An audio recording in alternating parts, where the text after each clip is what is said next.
Oh, so if I had the Grinch's song on here, it'd be great. Do I look like the Grinch? Not really, but that's okay. Hey, happy holidays and Merry Christmas from Town of Hudson, Hudson Fire Inspectional Services. Hi, I'm Steve Dube. I'm the Fire Prevention Officer. Thought this would be a great time to be able to go over a little bit of holiday safety with you today. I'm sitting here in my nice living room, nice and comfy and cozy. I got my fireplace going. I have my Christmas tree, which I love. We want to talk a little bit about Christmas trees. You're going out to buy a Christmas tree, a cut Christmas tree. Well, that's great. I love cut Christmas trees. I love the way they smell. Can't have a cut Christmas tree in a public assembly area, but you can have it at home. A cut Christmas tree is fine. Here's some of the points that I want to make for you if you're going to get a cut Christmas tree. When you take that Christmas tree and you take a look at if it's nice and tall and straight for you, when you bang it on the ground, the stem on the ground, if a lot of the needles fall off, it's probably too dry. Take a little pull on those on some of the branches and see how many needles you get out of it. If they stay on, that's pretty good. That's a nice cut tree. Maybe it was cut pretty recently, and it's not too dry for your house. Speaking about having it too dry, when you do put it in your house, you put it in a stand that makes sure that it's nice and sturdy, doesn't fall over on you. Keep that tree watered. It's going to drink a lot of water while it's there. Mine's usually out in the garage waiting for our youngest son to come home from college so we can decorate the tree. So I keep that in a nice bucket right in the corner in the garage. When you have your Christmas tree in the house, make sure you keep it nice and watered. Also, if you can keep it away from the heat, maybe you can shut either the air vents if you have forced hot air, or if you have forced hot water by baseboards, if you can close that baseboard so it doesn't get too much heat, it won't dry it out real fast. Let's talk a little bit about the lights that you're going to put on your Christmas tree. I love the big ones. Unfortunately, my brother has all of them from my parents' house. I have these little ones, which are okay. And these are color ones. I love the color lights. I have white lights at home because I can't have colored lights at home. So what I'll do is to make sure these lights work well, you want to make sure you plug it in before you put it on the tree. Make sure there's no little arcs or sparks on those lights. If you notice that there are some fraying wires that go to any of the trees, we want to make sure that you get rid of that length or string of lights and buy a new one. They have tools out there that you could buy to see if the lights are any good, or to see if there's getting power to that specific socket. Like I said, if they don't all work and they don't work very well, best thing to do is just to replace them. They're not that expensive. Talk about having those lights on your tree. You shouldn't have more than, usually if you take a look at the installation guide for that light, which you probably never look at or throw away, it usually tells you how many strings you can put together. It's usually about 3 strings of lights you can put on together before you have to have whole nother outlet to plug those into. Again, making sure that tree stays nice and wet and watered while it's in your house. We don't want to keep these trees up too long, like beginning of January, maybe February. That's way too long to have a Christmas tree up. If it's been cut, it really should be thrown outside and get out of your house as quick as possible. There's a video that Hudson TV will run at some time that shows how fast a Christmas tree lights up and how fast, if there was an ignition source in that tree that'll cause the tree to go up on fire, it'll show you how fast it goes up. It's like a big candle. So you want to make sure if you got a cut tree that you've kept it watered, and then you get rid of it as soon as after the holidays. Again, we talked about the stand, making sure that it wasn't going to fall over or anything. You want to make sure that any of the outlets that you're using, outlets, that's what I wanted to talk about. Outlets, about whatever outlet you're going to use to plug in the lights for the Christmas tree. You should always use just one multi-adapter. If you're going to plug it into the wall that has 4 or 5 outlets on it, you can just use one of those. Let's try not to use a multi-adapter plugged into a multi-adapter that's plugged into another multi-adapter. That's called daisy chaining. That's the wrong thing to do. You should try to plug the lights in for this tree into one outlet, or at least into one multi-strip, and don't plug multi-strips into each other. If you're going to use extension cords around the house, make sure they're not a trip hazard. Make sure those extension cords are about the same size or bigger than whatever you're trying to light, whatever you're trying to have electricity to. That's how you know that that extension cord's good. If you find an extension cord that's got some rips or tears in it, time to throw that away and get another extension cord. Use an extension cord for any of the extension cords you use outside. You want to make sure those are the right ones. It's for an outdoor use. You want to make sure that they're plugged into an outlet that's outside that has some type of ground fault to it, because we wouldn't want you to get electrocuted, or we want anybody to get electrocuted around your house just by touching those cords. Talking about stringing lights, let's be careful. If you're going to start stringing lights at the house, be careful where your ladder is. Maybe have somebody help you by holding the ladder. We don't want anybody falling, having to call the ambulance and have the guys come out and get you. We will, though. We're there for you.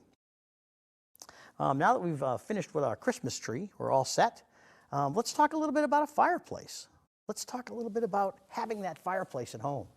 They're so great to have. It's nice and warm on those cold winter nights when you're waiting for Santa Claus to come. We want to make sure that that fireplace runs well for you. So if you have a fireplace that runs on burns real wood, you want to make sure, first off, when you're going to buy your wood, make sure that wood is nice and dry. You want to make sure wood that's called seasoned.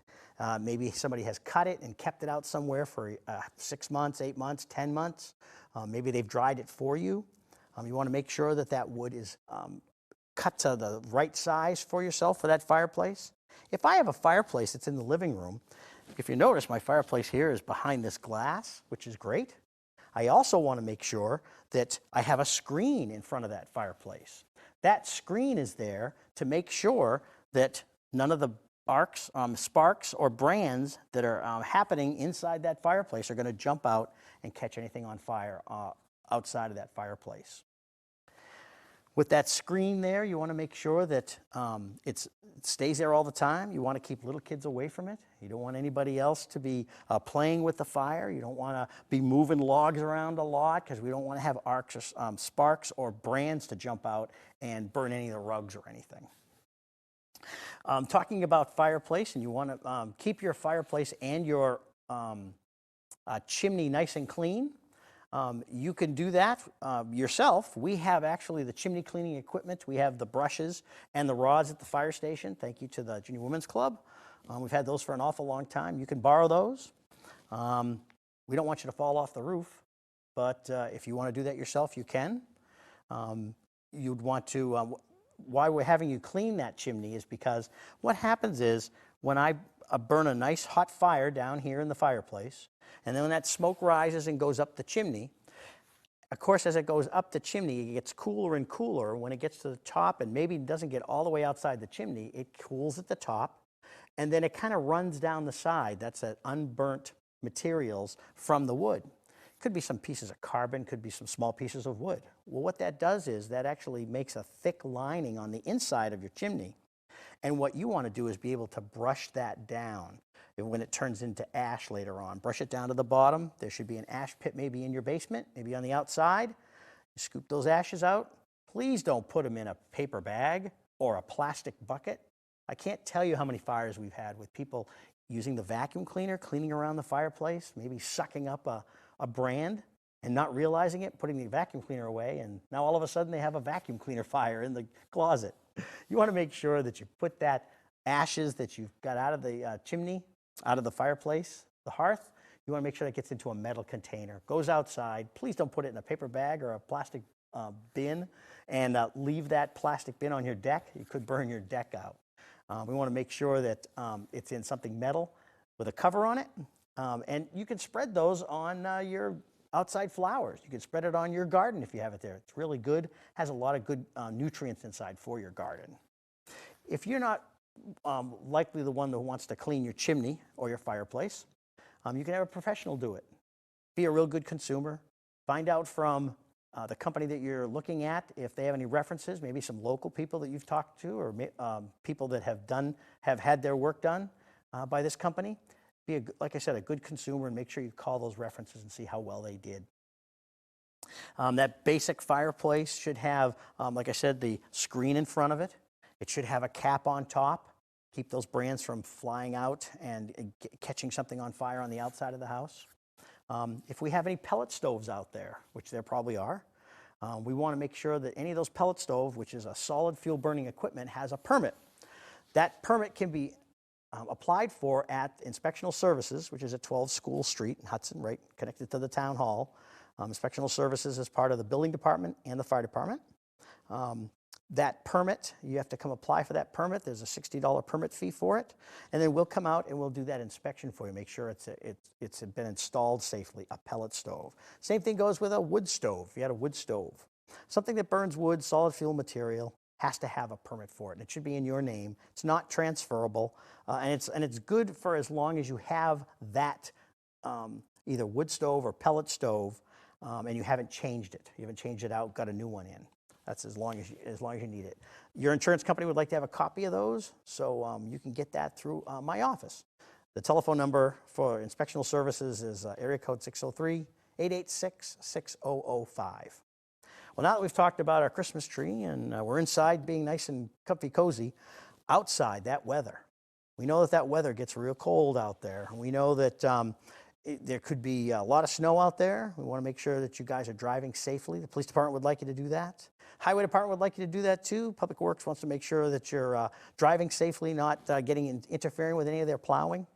You should always keep an eye on the weather, making sure that if you have any other type of fuel burning equipment in your home, like a furnace that either runs off of gas, natural gas, or propane gas, that furnace, if it's something called a direct venter, which means a direct vent means that furnace is not only putting the products of combustion on the outside of the house through a vent, but it also sucks on the outside of that vent the air that burner needs to operate properly.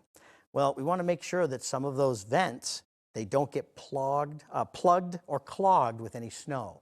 So if you know that you've got a direct vent and it has some type of vent on the outside of the house and it's providing makeup air for that unit and also being the vent, you want to make sure that you keep the snow away from it so it doesn't get covered. If it does get covered, there could be carbon monoxide buildup in your house, and we wouldn't want you to have carbon monoxide buildup. Hopefully you've got a carbon monoxide detector that goes off and tells you that. Don't be afraid to call the fire department if your carbon monoxide detector does go off or your smoke detector goes off. While we're talking about smoke detectors, this is a big time of year where everybody's doing a lot of traveling. While you're traveling, like I said, keep an eye on the winter storms, making sure you're staying safe. We want to also make sure that while you're going to and from your destinations and you're walking, be careful of that walking on ice. You know, I sure don't want anybody to slip and fall. We don't want you to get hurt. So make sure you've got good footing. Make sure you've got some good shoes on. Make sure somebody's shoveled for you. As we're going back to talking again about carbon monoxide detectors, your carbon monoxide detector should be tested just like the smoke detector should be tested at least once a month. Push the button on it, make sure it works. Again, smoke detectors last 10 years. Same thing with carbon monoxide detectors. They're good for 10 years. So take a look at the back of the smoke detector or the carbon monoxide detector. There'll be a date of manufacture on there. As long as it's within 10 years, that will be fine. If it's outside that 10 years, it's time to buy a new one. If you have ones that are hooked up to 110 volts to your building electrical, you want to make sure that you buy the same type. Any of those stores, hardware stores, like the Ace Hardware here in town, Walmart's or Friends Lumber or Home Depot or Lowe's, they'll be able to help you find that right smoke detector, carbon monoxide detector, or a combination of both. A smoke detector, carbon monoxide detector, be able to replace the ones that are old that you have there. While we were talking about some ice safety, we want to also make sure that there's several ponds and small lake here in town. We want to make sure that when you're thinking about going on those bodies of water that are now frozen, we don't have a good way of telling how thick the ice is. If you're going to go out there and do some ice fishing or something, we would expect that you would be checking that ice as you're going out. You'd want to be drilling a hole, and we say that the thicker the better. If it's less than 2 feet, I wouldn't put myself out there or put my grandkids out there or one of my sons. We don't go out and do that for you, but we expect you as a good, safe person to, if you're thinking about going on the ice, make sure you've checked it and someone's cut a hole, make sure it's nice and thick. I always say the best place to go is over in Nashville, Conway Ice Arena, to go ice skating there. It's very dangerous sometimes when people try to drive their cars out on ice. They try to bring a snowmobile out there, and you really don't know. That ice sometimes is all different thicknesses, especially if some of the the pond has some type of a spring. It's spring fed or something. You never know. The ice could be this thick. It could be real thick. It may not be thick at all. So you want to make sure you're going to be safe. Well, now that I'm sitting down, taking it easy, getting ready for Christmas, I want to make sure that my fireplace is running very well. I've had somebody take a look at it, or I've done a lot of cleaning in it, making sure it works well. Same thing with my pellet stove or my wood stove. I want to make sure my Christmas tree is nice and safe too. If it's a cut one, I want to make sure that I keep it watered is the biggest thing. Try to keep it away from anything that would dry it out too quickly. And remember, it's time to get rid of that Christmas tree. If it's March or April, it's way too long to have it. I hope you're able to use some of this information that I gave you. If you don't, you can always call anyone at the Hudson Fire Department at 886-6021. That's the fire station. You talk to the duty captain if you have a question there. I work with the rest of the building department employees in the inspectional services, and you can call me. I'm usually in the office Monday through Friday, 8 to 4:30, and that number is 886-6005. I hope you have a really good holiday season. I hope you get everything you're looking for, and just be safe while you're out there. Wear your seatbelts while you're driving. Thanks for listening.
Hi, this is Steve Dube from Hudson Fire Inspectional Services. I want to wish all of you out in TV land Merry Christmas, Happy New Year, Happy Holidays. Have a great time this year. Just be careful and be safe.